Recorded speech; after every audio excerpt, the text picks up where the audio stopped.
이제 그 대통령 뽑는 선거도 끝났고, 어쨌든지 다 끝났고, 좀 조용해졌어요, 그죠?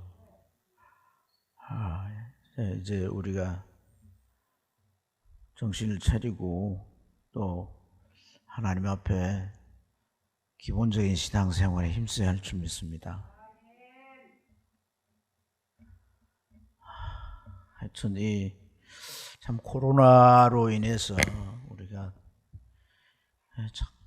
가장 큰 관건이 좀 우리 신앙의 회복, 영적 회복이 이루어져야 되겠는데 늘 참 좀 그것이 제 기도 제목이고, 또 여러분들 오늘 이렇게 저녁에 나와 기도하는 여러분들도 같은 심정으로 늘 기도하고 있는 줄 믿습니다. 하나님께서 하늘 문을 여시고 막 은혜를 부어주셔야 할 줄 믿습니다. 그래서 좀 우리가 한 사람 한 사람, 주님 앞에 나온 사람은 다 마음을 합해서 기도하고, 또 한 사람 나오면 그 사람도 이렇게 합해서 기도하고, 그래서 뭔가 하나님 앞에서 보시기에, 하나님 보시기에 참 하나님께서 됐다, 사랑의 교회 내가 하늘 문을 열어주리라, 하나님이 그렇게 마음을 정하시고 하나님께서 오케이 하시면 되는 거거든요. 참 목회를 해갈수록 인간의 지혜나 힘이란 게 참 번번이 역부족이다 하는 걸 많이 느껴요. 그래서 저 같은 목회자는 더 부족하기 때문에 또 성도들 앞에 기도를 많이 강조하는 것이 아닌가 하는 생각도 합니다. 어쨌든 하나님의 손에 붙들려야 되고, 하나님 만나야 되고, 오늘 우리가 주님 앞에 왔는데 하나님이 우리를 향하신 마음이 있을 줄 믿습니다. 하나님께서 나 한 사람 한 사람을 향한 마음을 가지셨다. 그 마음이 어떤 마음이실까? 그런 생각을 좀 이 시간에 해보시길 바랍니다. 여러분, 부모가 자식을 바라보면서 자식을 향한 기대가 있잖아요. 자식이 이래줬으면 좋겠다 하는 마음의 원한이 있어요, 없어요? 내일 모레 이제 돌아가실 부모라도 그런 마음이 있어요. 그래 눈을 못 감겠다고 막 그러지 않습니까? 그래서 그렇게 뭐 참 자식이 병이 들었다면 건강을 회복하기를 원하는 마음이 있을 테고, 실패했다면 그 자리에서 딛고 일어나서 다시 이제 힘쓰고 애써서 성공하길 바라는 마음이 있을 것이고, 또 자식이 뭐 이렇게 잘 돼 간다면 더 잘 되기를 원하는 마음이 부모의 마음이죠. 그렇죠. 하나님께서도 우리를 향하신 마음이 있을 줄 믿습니다. 영적 상태가 침체되어 있으면 하나님 빨리 우리가 그 침체 상태에서 일어나 가지고 우리가 가야 할 신앙의 방향으로 가기를 원하시고, 내가 어떤 자리에서 잘 가다가 뚝 떨어졌다면 다시 그 제자리로 올라서길 원하실 것이에요. 또 우리가 정상적인 신앙생활을 하고 있다면 하나님께서 또 거기에 더 기대를 하실 거예요. 열심을 내서 잘하면 하나님 막 힘을 주고 도우셔서 신앙이 성장하게 하고 능력도 주시고, 그래서 모두가, 우리 모든 성도들이 하나님의 축복 안에서 살기를 원하시죠. 하나님의 그러한 마음이 있는 줄로 믿습니다. 그래서 오늘 우리가 읽어보았는데 이 말씀 속에서도 자기 백성 이스라엘을 향하신 하나님의 마음을 우리가 잘 살펴볼 수가 있어요. 이스라엘 백성들이 신앙을 지도하는 제사장이었던 엘리가 나태해지고 영적으로 아주 이제 타락해졌습니다. 그래서 백성들의 신앙을 잘 지도하지 못할 뿐 아니라 자기 자녀들의 신앙도 제대로 지도하지 못하죠. 백성들은 하나님을 섬겨야 되는데 가나안 땅에 있는 여러 이방 우상들을 섬기고 또 이제 아스다롯이라는 우상을 또 섬기고, 그래서 하나님을 믿는다고 하지만 우상을 숭배하는 1, 2계명을 어기면서 이렇게 이스라엘 백성들이 살아왔었어요. 그런데 이웃나라인 블레셋이 쳐들어오게 되고 전쟁이 일어났는데, 전쟁에서 계속 불리해지니까 하나님의 법궤를 들고 나가죠. 법궤는 하나님의 임재의 상징 아닙니까? 그죠? 그래서 이 법궤를 들고 가면 하나님도 같이 오셔서 블레셋을 물리치고 승리토록 이렇게 해줄 거라고 기대를 하고 갔는데 전쟁에는 지고 그 블레셋 들고 갔던 제사장 엘리의 두 아들도 죽고, 그리고 법궤마저도 빼앗겨버렸어요. 이러한 결과를 잘 표현하는 말씀이 사무엘상 4장 22절인데 하나님의 영광이 떠났다. 하나님의 영광이 떠났다. 하나님의 백성들에게 하나님의 영광이 떠나면 안 돼요. 하나님의 영광이 떠났다라고 하는 걸 참 이렇게 우리가 어떤 경우에 느낄 수 있어요. 참 조심스러운 얘기이긴 하지만 어느 교회에 참 목사님이 예배당을 참 성도들과 함께 기도하면서 기적적으로 지었어요. 잘 짓고, 그리고 거기에 이제 아파트가 들어서고 이러면서 이제 하나님의 성령이 강력하게 역사하고 이래가지고 교회도 많이 부흥된 거예요. 한 40-50명 되던 교인들이 거의 300명 가까이, 교회도 어찌게 짓고, 그래서 그 교회 분위기뿐 아니라 전경도 아주, 그래서 항상 가면 부러웠어요. 부럽고. 교인들도 보면 성령 충만한 것 같아. 아주 성령에 충만해 있는 것 같고, 늘 가보면 이 본당에 기도하는 사람들이 늘 있어. 그래 가보면 사람들 내 올 줄 알고 시간 딱 맞춰와 기도하는가, 그게 아니라 나만 본 게 아니라 다른 목사님도 보고 이런 그런 얘기를 하는 거 보면 교인들이 언제나 와서, 요즘 보면 우리 교인들이 새벽 기도 못 오시니까 낮에 이렇게 와서 기도를 하시는 분들이 있는데 참 그런 모습을 보면 좋아요. 정해진 이런 기도 시간이 아닌 그런 시간에 와서 기도하고 이렇게 그 모습을 보면 어떻게 그렇게 그 모습 귀한지 이렇게 참 좋아 보이고 귀해 보이고 그래요. 근데 어떤 이유로 인해 가지고 교회 중직자들하고 목사님하고 이렇게 법정 다툼까지 가고 이러면서 결국 목사님이 그 교회를 떠나게 된 거예요. 그런데 그 목사님이 떠나게 되면서 또 부임을 한 목사님이 계시지 못하고 나가고 이런 과정에 언제 그 기회가 있어서 그 교회를 가봤는데 다 건물인데도 딱 느낌이 하나님의 영광이 떠났다는 그런 느낌이 들어요. 남아있는 교인들도 물론 교인이고 또 오셔서 목회하신 목사님도 계시는데 제 느낌이 맞다 틀렸다를 떠나서 그냥 그때 느낌이 그랬어요. 전에 봤던 그 하나님의 역사하심과 그래서 나타났던 그런 영광이 뭐구나 이런 생각. 여러분, 개인이든 교회든 하나님의 영광이 떠나면 안 돼요. 여러분의 직장이든 또 여러분이 하는 기업이든 그게 하나님의 영광이 떠나면 안 돼요. 하나님의 영광이 떠났다. 하나님이 그곳에 안 계신다 이 말이잖아요. 역사 안 하신다 이 말이에요. 하나님이 그곳에 임재하셔서 보시고 살피시고 도우셔서 그 우리의 모든 상황에 때로는 그 하나님의 손길을 허락하시고 또 지혜도 주시고 하나님께서 그렇게 하셔야 되는데 영광이 떠나가면 안 되는 거거든요. 그래서 이스라엘 백성들은 영적 침체의 나락에 떨어진 거죠. 예, 떨어지고 블레셋은 이스라엘을 완전히 침략해가지고 속국으로 삼았어. 농사지면 바쳐야 되고, 아들 딸들 키워놓으면 종으로 바쳐야 되고, 예, 그렇게 이제 지배를 당하면서 살아야 된단 말이에요.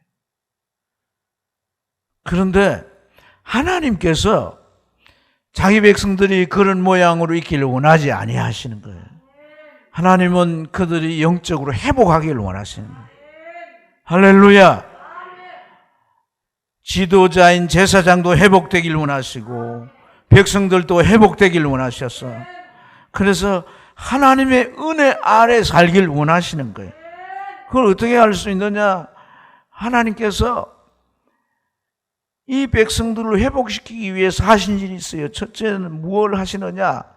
하나님이 사람을 준비시키는 거예요. 사무엘이라고 하는 제사장을 준비시키는 거예요. 엘리나 그의 아들들은 회복할 수 없도록 변절돼 버린 거예요.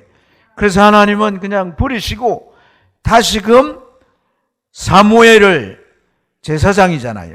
제사장의 아들이니까 그 한나를 통해서 사무엘을 준비시키시는 거예요. 그래서 오늘 이 본문에서는 사무엘이 나이가 몇 살이냐면 한 32살 정도 돼 있어요. 그래서 이제 청년이지 않습니까? 그죠? 그래서 엘리 다음으로 제사장이 엘리가 죽었잖아요. 목배가 부러져 가지고. 그래서 엘리 다음에 제사장이 돼 가지고 이스라엘 백성들을 이렇게 인도하도록 하나님께서 그를 다 준비하셨어요. 뿐만 아니라 하나님은 그 이전에 뭘 행하시냐면 이 법궤를 블레셋 땅에서 하나님의 백성들이 사는 이스라엘 땅으로, 베세메스라는 곳으로 하나님께서 옮기시는 거예요.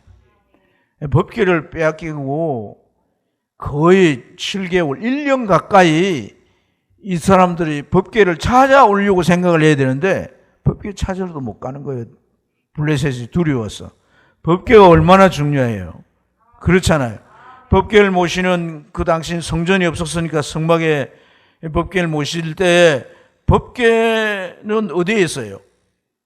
지성소에 있잖아요. 지성소. 이 정도는 답이 착착 나와야 될 텐데 구약시대 안 산다고 그러기입니까? 네? 구약시대에 안 살아서 그래요? 지성소 있잖아요. 그 1년에 몇 번 들어갈 수 있어요? 이렇게 바로 나와야 돼. 대답이 한번 언제 대속죄일 때 들어간단 말이에요. 그것도 대제사장이, 그죠? 그만큼 법궤라는 게 중요하잖아요. 그런 법궤를 여러분 당장 찾으러 가야 되겠죠. 블레셋과 타협을 해가지고 우리가 농사 지은 거를 갖다가 많이 줄 테니까 법궤는 돌려다오 이래야 되는데 법궤를 찾으러 가지도 않고 그들은 이제 그 법궤를 빼앗아 있으면 그 당시에는 이 신이, 각 나라의 신이 있어서 전쟁을 하는 것은 그 신과의 싸움인 것 같거든요. 그래서 항상 전쟁을 나갈 때는 그 신에게 제사를 지내고 나와요. 그래서 이 법궤를 돌려주지 않으면 그들에게 하나님이 없기 때문에 이스라엘 백성들이 영원히 우리의 종이 될 거다, 이런 생각으로 줄 마음이 없죠. 그런데 하나님께서 자기 백성을 회복시키기 위해서 어떻게 하시냐? 다곤 신당이 갖다 놓으면 다곤이 넘어지면서 목배가 부러져 버리고, 어떤 곳에 갖다 놓으면은 독종이 나가지고 온 백성에게 전염이 돼가지고 백성들이 법궤를 왜 여기 갖다 우리 다 죽인다고 막 강의를 하고 대물로 하니까 또 다른 곳으로 옮기고, 그래서 블레셋 땅에 놔놓을 수가 없으니까 그 이제 소에다 수레를 달아가지고 실어서 옮겼잖아요. 법궤를 옮기셨다라고 하는 것은 하나님께서 자기 백성을 회복시키는 그런 하나의 과정이란 말이에요. 할렐루야! 법궤가 하나님의 임재고 그 임재가 하나님의 영광을 나타내는 거잖아요. 영광이 떠났지만 법궤가 돌아옴으로 하나님의 영광을 회복하려고 하는, 영광이 다시금 그들을 향해서 임하게 하시려고 하는 하나님의 그런 뜻을 우리가 읽을 수가 있어요. 그래서 이 법궤가 이 베셈에서 있다가 이제 제사장이 있는 길랏 여아림이 있는데 그곳에서 우리 읽지 않았지만 7장 1절 이하를 보면 20년 동안 그곳이 있었다는 거예요. 20년 동안. 근데 여러분 법궤가 어디 있어야 되느냐 하면요. 법궤가 이스라엘 백성들이 가나안 땅에 들어와서 그 법궤를 둔 곳이 어디냐면 실로라고 하는 곳이에요. 실로라고 하는 건 굉장히 중요한 의미가 있어요. 그 유다에게 축복할 때 유다 아버지가 누구예요? 유다 아버지가 야곱이잖아요.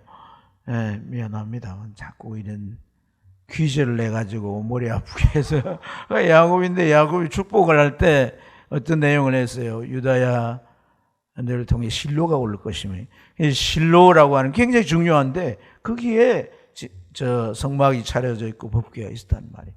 거기 갖다 놔야 되는데 길랏 여아림의 저 산골에다가 두고 법궤가 올 때 그 소가 황소가 끌고 온 그거 잡아갖고 제사 한번 지내고 그 이후로는 뭐 제사 지냈다는 기록도 없고요. 이 제사장의 아들들이 법궤를 옮길 때 우사라는 아들은 결국 그 법궤에 흔들리는 법궤 붙잡다가 죽게 되잖아요. 그러니까 제대로 법궤를 관리했다고도 볼 수가 없는 거죠. 이런 상태지만 하나님께서는 이스라엘 백성들을 위하여 이렇게 회복을 위한 하나하나의 일을 행하신 것을 우리가 볼 수 있어요. 그래서 준비된 사무엘을 통해서 이번에는 어떻게 합니까? 백성들을 향하여 너희가 하나님께로 돌아와야 한다. 할렐루야. 하나님은 법궤도 옮겨놓으시고 이제 신앙을 하나하나 정리시키는 거예요. 정리시키는 거. 아멘. 회복이라고 하는 게 뭐예요? 제자리로 돌아오는 거예요. 부흥이라는 말도 제자리에 돌아오는 거예요. 그러니까 회복은 제자리에 돌아오는 거예요. 우리가 회복과 회개라고 하는 것은 사실 어떤 면에서 동의나 유사하라고 할 수 있습니다. 그런데 그런 것들이 하나하나 제자리에 돌아오는 거거든요. 아멘. 자, 이스라엘 백성들 향해서 사무엘이 그러죠. 너희가 여호와께 돌아오라. 전심으로 돌아와야 한다. 전심으로 돌아오려면 너희들이 섬겨왔던 이방신과 아스타로 다 제거해 버려야 된다. 그럴 때 이들이 이제 회복되기 위해서 어떻게 합니까? 여러분 우리가 읽지는 않았지만 읽었습니까? 4절에 보면 그 이스라엘 백성들이 이 사무엘의 말을 듣고 어떻게 합니까? 바알들과 아스타롯을 제거하고 여호와만 섬기니라 그랬지 않습니까? 그죠? 이렇게 하나하나 제자리로 돌아와서 하나하나 정리가 되지. 그게 회복이라. 그게 회복. 여러분 참 신앙의 회복이라는 게 참 중요합니다. 우리가 회복되지 않으면 어떻게 되느냐? 영적인 침체는 영적인 침체로 끝나는 게 아니에요. 영적인 침체는 하나님과 멀어지게 되어지고 나의 영적 상태는 그만큼 영적으로 둔감해지게 되는 거예요. 그러면 어떻게 되느냐? 법궤를 읽듯이 내 신앙의 중요한 것들, 중요한 자리, 중요한 이 법궤같이 중요한 영적인 그런 이제 요소들을 이 하나하나 내게서 점점 떠나가지게 되고 사라지게 되는 거예요. 그걸로 끝나는 게 아닙니다. 블레셋이 쳐들어와서 그들을 완전히 정복해버리고 속국으로 삼지 않습니까? 강한 것이 나를 반드시 지배하게 됩니다. 강한 것이 나에게 와서 내 것을 빼앗아버리고 그리고 빼앗는 걸로 끝나는 게 아니라 나를 지배한단 말이에요. 종으로 삼고 나를 지배한다는 거예요. 그 삶이 계속 된다는 겁니다. 우리가 예수를 믿지 않을 때와 예수 믿을 때는 정말 우리가 다르다는 걸 알아야 돼요. 예수를 믿지 않을 때는 어찌 보면 나는 그냥 일반 법칙이나 일반 원리에 의해서 살아가지게 돼요. 그래서 세상 사람들은 물론 일반 법칙에만 의해서 지배되는 것만은 아니지만은 그게 귀신의 역사도 있고 온갖 이제 일들이 일어나기는 하지만은 되게 그런 일반 역사가 그래도 많은 지배를 하는 겁니다. 그러나 예수를 딱 믿고 나면요, 우리가 영적으로 침체되고 영적으로 내가 계속 하나님과 멀어지게 되면 그런 정도로 끝나는 게 아니라는 거예요. 내 신앙을 붙잡아 줄 수 있는 그런 요소들 하나하나가 점점 내게서 빼앗기듯 떠나가게 되어지고 나중에는 내 삶에 있어서도 물리적으로 강한 것이 나를 지배하고 나의 모든 것을 착취해가는 일들이 우리에게서 일어나게 되는 거라는 것을 깨달아요. 그래서 우리는 내가 내 영이 살아야 되는 것뿐 아니라 나의 육신의 삶도 내가 정말 그 삶을 회복시키기 위해서 내가 하나님께로 돌아가야 되는 것이고 내 신앙의 중요한 것들이 제자리에 하나하나 되돌려 놔줘야 되는 것이고 진정한 회복이 이루어져야 한다는 것을 오늘 우리 이 말씀을 통해 깨달아야 할 줄로 믿습니다. 그래서 하나님은 사무엘을 이렇게 준비시키고 때가 되니까 하나님께서 법궤도 옮기시고 그리고 이제 사무엘을 세워서 너희가 여호와께 돌아오라. 그러니까 그들이 이제 우상을 버리고 돌아오니까 그 다음 단계로 하나님께서 이 사무엘에게 어떤 일을 행하게 하십니까? 온 백성들을 향하여 그들에게 이제 명령합니다. 미스바로 모이라. 미스바로 모이라. 할렐루야. 이 미스바라고 하는 말은 파수대 또는 이제 그 망대 이런 뜻이지만 이 미스바라고 하는 곳은 이스라엘 백성들이 집계를 하는 이스라엘 백성 전 회중이 다 모이는 장소였어요. 그래서 후대에 이제 사울 왕이 그 암몬입니까? 그 암몬과 싸우기 위해서 이스라엘 백성을 모을 때 미스바에 다 모이거든요. 미스바라고 하는 곳은 그런 의미. 그리고 이 미스바라고 하는 것은 고지대예요. 해발 700m가 넘는 고지대이기 때문에 이스라엘 백성들의 특성은 이 산에 가서 기도하는 이런 특성이 있거든. 그러니까 그게 모여서 기도하기 좋습니다. 그곳으로 다 모이게 하는 거예요. 왜 모이게 합니까? 회복을 위한 마지막 단계인 거죠. 할렐루야. 5절에 보면 그곳에 다 모이라. 내가 너희들 위하여 기도할 것이다. 이게 뭐냐면 하나님과 이스라엘 백성들의 관계를 회복시키기 위해서 자기가 중재하는 기도를 하겠다는 겁니다. 예수님은 우리를 위하여 중재하는 기도를 하시죠. 구약시대는 왕이나 제사장이나 선지자가 중재하는 기도를 했단 말이에요. 할렐루야. 그래서 내가 중재하는 기도를 그곳에서 하겠다. 이것이 이제 정말 회개와 함께 하나님과의 관계가 완전하게 회복되어지는 그런 이제 일들이 일어나게 되어지는 것인 줄로 믿습니다. 여러분, 그러한 그 회복의 내용들이 이제 3절에 보면 너희가 전심으로 돌아오라. 그리하고 이제 이 전심으로 돌아오라고 한 다음에 그리고 그들이 이제 우상숭배 이런 것들을 다 버리고 돌아오니까 그 다음에 이제 뭘 말하는 6절 다시 미스바로 모이게 해서 6절에 그들로 하여금 하나님과의 관계를 회복케 하는 이런 이제 일들을 행하시는데 한번 6절을 같이 읽어보도록 하겠습니다. 6절 읽겠습니다.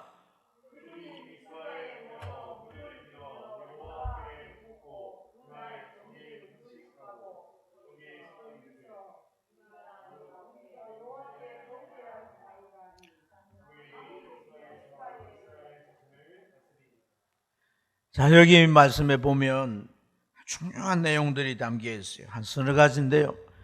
자, 이들이 미스바에 모여서 제일 먼저 한 일이 뭐예요? 여호와께 뭘 부었다는 거예요? 물을 부었다는 거예요. 그렇죠? 여호와께 물을 부었다라고 하는 것은 아마 이제 제단을 쌓아놓고 거기다 물을 부었다는 의미인데, 여러분 이스라엘 백성들이 미스바에 모여가지고 제단 쌓아놓고 거기다 물 붓는 의미가 뭘까요? 네? 자, 여러분 우리는 회복되기를 원해요. 회복되려면 여기서 중요한 원리들을 발견해야 될까요? 방법들을 찾아내야 될 거 아닙니까? 오늘 이 말씀은 처음 읽은 거 아니잖아요. 여러 번 읽었잖아요. 회복이 필요한 가운데도 읽었잖아요. 근데 그게 왜 눈에 안 들어왔을까? 이 6절 말씀에 물을 갖다가 부었다는 거예요. 물을 왜 부었을까? 하나님이 목말라 하셔서? 네? 왜 물을 부었을까요? 이거 아는 분. 왜 물을 부었을까요? 저게 저 에어컨이 아니고 저게 저 히트가 아니고 에어컨이구나. 왜 이리 춥나 했더니 제가 위로 올려놓고 제 쪽에만 바람이 집선 주무세요? 아니 미안합니다. 어쨌든 여기 물을 부었다라고 하는 것은 뭘 의미하느냐? 이스라엘 백성들이 초막절이 되면 제사장들이 실로암에 가서 물을 끼어다가 제단에 붓는 거예요. 실로암은 뭐예요? 보냄을 하다는 뜻이잖아요. 실로암은 예수님을 상징하는 줄 믿습니다. 그래서 이 실로암에 물을 갖다가 부었다라고 하는 것은 하나님의 은혜를 구하는 것이기도 한 거예요. 하나님의 은혜를 구하는. 하나님 내게 은혜를 주세요. 이스라엘 백성들이 그 높은 미스바에다가 제단을 쌓아놓고 저 밑에 가서 또랑에 물을 떠가지고 거기 갖다 붓다는 것은 하나님 정말 이 물이라고 하는 것은 사람에게는 목마른 사람에 필요한 것이고 저 농사진 농토에는 메마른 그 논밭에다 물을 붓는 것이고 다 이 물이 필요한 게 뭐냐면 은혜인 거죠. 은혜. 할렐루야. 하나님의 은혜가 필요합니다. 이제 우리의 우상 다 버렸습니다. 그러나 하나님의 은혜가 필요합니다. 그래서 오늘 우리가 읽은 말씀 가운데도 이스라엘 백성들이 하나님을 사모했다고 그러잖아요. 하나님의 은혜를 사모해야 되는 겁니다. 회복하기를 원한다면 그 은혜가 와야 되는 거예요. 그래서 물을 갖다 부었다는 것은 하나님의 은혜를 구하는 겁니다. 목마른 이러한 사슴이 신의 물을 찾듯이 그 목마른 대지에 이렇게 물을 부어야 생명체들이 이렇게 다시금 이때 살아나듯이 내가 정말 영적으로 살아나고 이제 이 블레셋의 억눌림, 이 모든 빼앗김과 이 속박에서 내가 벗어나고 내가 살아나기 위해서는 하나님의 은혜가 필요합니다. 하나님의 은혜를 주옵소서. 하나님의 은혜가 내 심령에 부어지고 내 가족들에게 내 일터에 내 모든 삶의 영역에 부어지도록 그 은혜를 구해야 되는 거예요.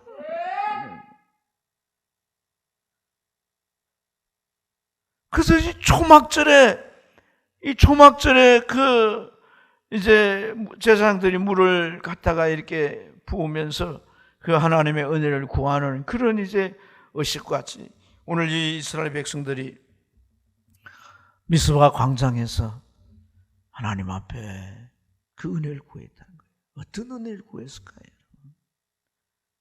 네? 회개할 수 있는 은혜인 거예요. 회개할 수 있는 은혜. 여러분, 회개가 쉬운 줄 아세요? 회개가 쉽지 않습니다.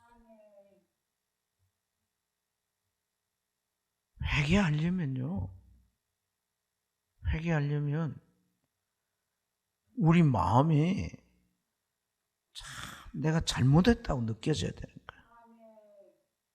내가 하나님의 이 일을 얼마나 싫어하시고 하나님이 내가 제 삶을 살 때 얼마나 마음 아파하시는가가 느껴져야 되는 거예요. 회개가 그냥 되는 게 아니에요. 벌이 무서워서 잘못했다 와 이렇게 하는 그 회개가 아니에요. 회개의 은혜가 와야 돼요. 그들은 지금 참 제사장 사무엘 명을 따라서 바알들과 아스라 다 버리고 하나님을 섬기는데 그들 심령에 하나님의 은혜가 부어져야 되는 거예요. 하나님이 그들을 받아들이는, 그래서 하나님과의 다시 관계가 회복되고 교감이 이루어지는 이런 게 있어야 되는 거예요. 이게 우리 신앙생활이 참 중요한 겁니다. 아멘. 우리가 신앙생활하면 되돌아봐야 됩니다. 뭘 되돌아봐야, 내가 하나님 앞에 은혜 받았던 때를 되돌아봐야 되는 거예요. 그때 하나님과의 관계가 어땠냔 말이에요. 예? 내가 기도할 때 하나님께서 내 마음에 찾아오셔서 그 마음을 만지시고 그 마음을 깨닫게 하시고, 그래서 기도하고 나면 내가 뭐 부흥에 안문한 것 같은 그 은혜에 젖어서, 그 집에 가서 뭐 남편이 인상을 쓰고 바지를 긁어도 주의 사랑으로 다 용납이 되고, 예? 자녀들이 막 온갖 미운 짓을 해도 전에 같으면 바로 그냥 뭐가 날아갔는데 그게 절제가 되어지고, 할렐루야. 주여, 저 복받을 놈의 자식이 하면서 기도가 되어지고, 이게 정말 우리가 그 기도 시간에 그 하나님께서 성령을 통하여 우리 주시는 그런 은혜들이, 그게 지금 메말라 있지 않느냐는 거예요. 메말라 있다고 생각하면 손 들어보세요. 집사님 하여튼 용감무상이에요. 하여튼 회복돼야 되는 거예요. 회복될 수 있습니다. 서두에 제가 뭐라고 했어요? 하나님은 우리 부모 심정처럼 우리가 정말 정상적인 자리에 서기를 원하시고, 하나님께서 우리에게 바라고 원하시는 그 기대에 우리가 발전하도록 힘을 주시고 밀어주시고 인도해 주시는 분이심을 믿기 때문에 반드시 그러실 줄로 믿습니다. 할렐루야. 그래서 여러분, 이 은혜가 우리 심령에 임하면 말이죠, 3절에 그런 말을 했어요. 너희 마음이 여호와께로 향하여 그만 섬기라 그랬거든요. 우리가 정말 하나님의 은혜가 우리 심령에 부어지면 우리 마음이 하나님께로 향하게 되어 있어요. 네, 하나님께로 향하게 되어 있는 거예요. 어디서나 내가 하나님 생각하는 거예요. 어디서나 하나님을 찾고 우리가 간절히 갈망하게 돼요. 제가 이번에 이제 논문을 복잡해요. 미국의 학교하고 이제 같이 공동학이기 때문에, 논문을 그냥 제목 가지고 써가지고 다 써서 이렇게 내냐 하면 그렇게 되는 게 아니에요.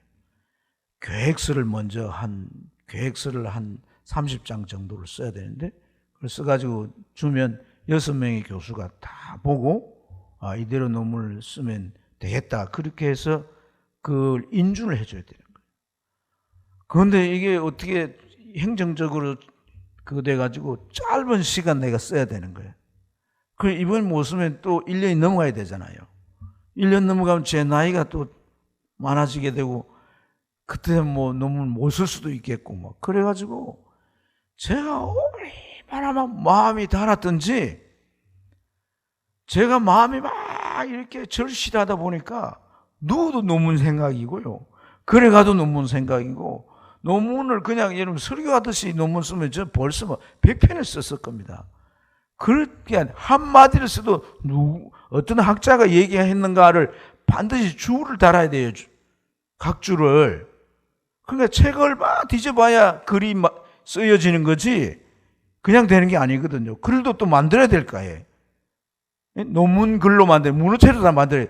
저는 지금까지 설교체로, 구어체로 막 만들어서 말하는 식의 설교, 이런 것에 평생 길들여져 왔는데 이 문어체로 만든, 이 보통 일이 아닌 거예요. 그러니까 막 제가 좀 보세요. 머리가 좀 많이 샜잖아요. 근데 막 절실하다 보니까 자다가도 생각을 하게 되고 이렇더란 거예요. 이게 무슨 얘기냐면 우리가 정말 마음이 절실하면 하나님께로 마음이 향하게 되는 거예요.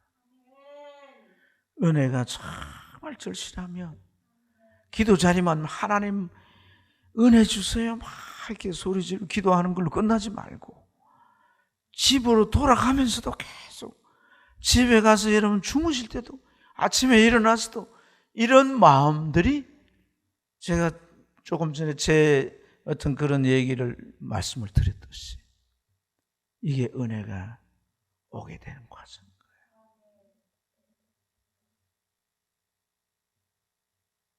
거예요. 이 사람 안 보세요. 상태를 안 보세요. 은혜 받을 상태인가? 네? 절실함이 있어야 돼요. 절실함. 그래서 여호와 앞에 무릎을 꿇고 종일 금식했다 그러잖아요. 종일 금식했다. 금식이라고 하는 것은 뭘 의미할까요?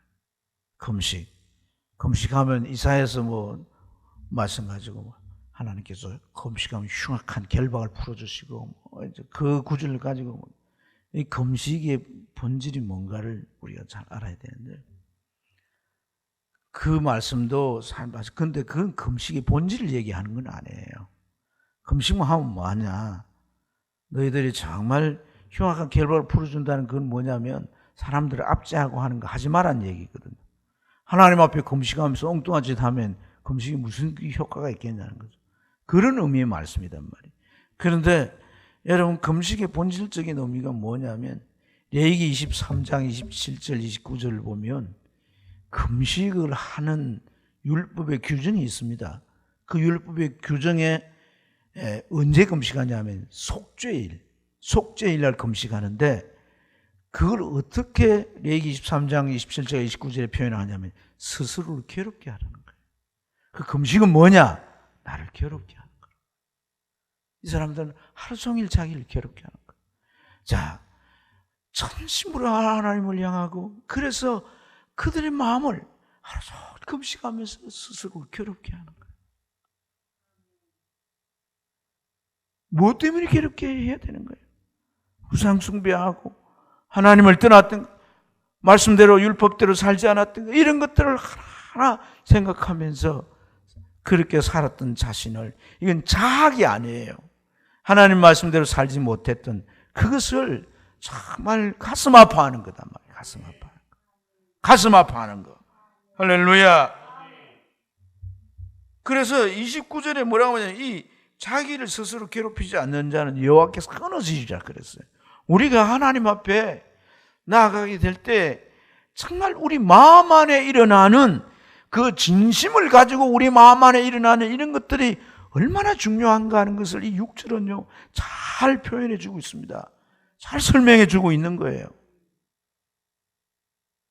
네. 그래서 스스로를 괴롭게 하고 금식하며 그리고 이제 뭐라고 말합니까? 하나님, 우리가 하나님께 범죄했습니다. 죄를 고백하는 거죠. 고백하는 거. 요한서 1장 9절에 우리가 우리 죄를 다 자백하면 하나님은 미쁘시고 의로우사 우리 죄를 용서하시고 모든 불의에서 우리를 깨끗하게 하실 것이다. 그러니까 여러분 은혜를 첫째는 구해야 되는 것이고 두 번째는 스스로를 뭔가 이 죄에 대한 은혜가 오면 그렇게 되거든요. 괴로움이 있는 것이고 그리고 그 죄에 대한 정말 빼저린 자백이 있게 되어질 때 하나님은 우리 마음 안에 임하시는 거예요. 예수 그리스도의 보혈로 우리 죄를 씻으시고 우리 안을 깨끗하게 하셔서 우리 안에 임하셔서 우리와 교통해 주시는 줄로 믿습니다. 사랑하는 여러분, 오늘 이 말씀을 통해 깨달아야 되는 중요한 진리가 뭐냐면 전심으로 돌아오라고 했어요. 전심으로 내가 하나님 앞에 돌아가면 전심으로 하나님 앞에 돌아가면 내가 내 삶을 하나님이 온전하도록 회복시키시는 거예요. 그래서 블레셋이 미스바에 모였다니까 쳐들어왔잖아요. 그렇지 않습니까? 이들에게 지금 남아있는 문제가 뭡니까? 블레셋의 압제에서 벗어나야 되는 거 아닙니까? 그 블레셋의 군대를 끌고 오니까 백성들이 두려워 놀라가지고 우리 왜 계속 좀 기도해 주세요. 하나님 역사할 때까지 기도해달라 그 말이거든. 그 사무엘은 하나님 앞에 부르짖어 기도하게 되고, 할렐루야, 하나님이 응답하셨더라. 하나님이 응답하시니까 어떤 일이 일어납니까? 블레셋 군대에 큰 우레를 바라시니까 그들이 어지럽게 돼가지고 우왕좌왕하는데, 그때 이스라엘 백성들이 가서 그들을 치니까 그들이 다 도망가게 되는데, 오늘 이 말씀에 보면 에글론에서 가드까지 회복되게 되더라는 거예요. 할렐루야. 그리고 그 주변의 나라들과 평화가 있더라고 말씀합니다. 예, 회복의 은혜인 줄로 믿습니다. 사랑하는 여러분, 오늘 우리 이 말씀을 통해서 하나님께서 나를 회복시키길 원한다. 하나님께서 나를 회복되길 원하시기 때문에 하나님께서 나의 회복을 위해서 지금 일하고 계신다는 걸 믿어야 되는 거예요. 자세히 살펴보세요. 하나님이 어디까지 지금 일하시고 계시는지. 여러분, 우리의 삶 속에 하나님이 법궤를 옮겨 놓으시듯이 내가 오늘 이 자리에 이렇게 나온 거, 기도 자리에 나온 거, 내가 정말 하나님 앞에 가볍게 여기고 아무렇게 여겨서 버렸던 것을 다시 되찾는 것, 그 귀하다는 마음이 들고 그걸 내가 다시 되찾아야 되겠다는 마음이 들어서 그걸 다시금 내가 주님 앞에 내 신앙의 중요한 요소들을 하나하나 제 자리에 정리정돈하는 것, 이게 법궤가 돌아오는 것 같은 거예요. 하나님이 지금 회복해 하시는 것이단 말이에요. 그래서 오늘 이 밤에는 주의 종의 말씀을 듣고 정말 우리의 마음 전심을 다해서 스스로를 괴롭게 하고 회개할 때 하나님 우리 마음 가운데 임해 주시고 회복해 하시는 놀라운 역사로 같이 하실 줄로 믿습니다.